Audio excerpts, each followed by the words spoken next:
God's transplant. Understanding God's plan for you in diaspora. If God sent you here in the US, in Sweden, in Canada, in Australia, or elsewhere, would you be faithful? Generally speaking, the church in the West has been on the decline.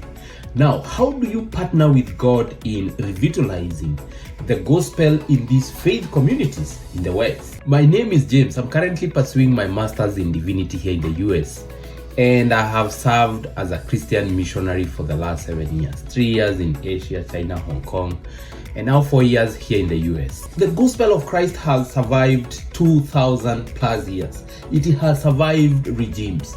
It has survived Roman Empire. So it's still gonna survive. The big question is, how do you partner with God in this time and season to revitalize or to take the gospel to the next generation? That's the big question. There is the shift. The epicenter of the gospel has shifted from the West, and I would say there is a revival that is gonna come from Africa and spread to the rest of the world. I like looking at it from the perspective of the early church. When the church tried to contain itself in Jerusalem, through God's divine wisdom, there was persecution of the early church, and that's how gospel spread to the known world. Yes, there are all those social and economic factors that are forcing the Africans out of the continent.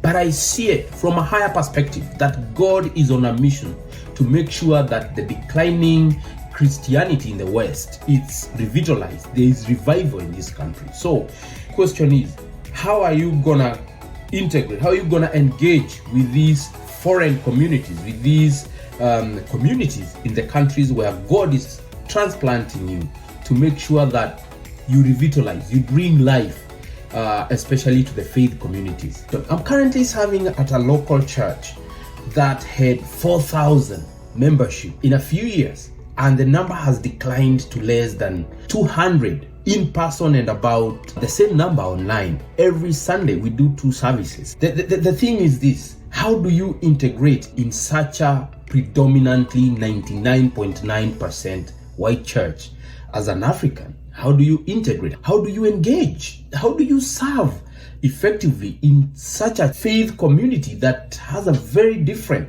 culture from your own? The gospel of Christ is not for one nation, it's not for one tribe.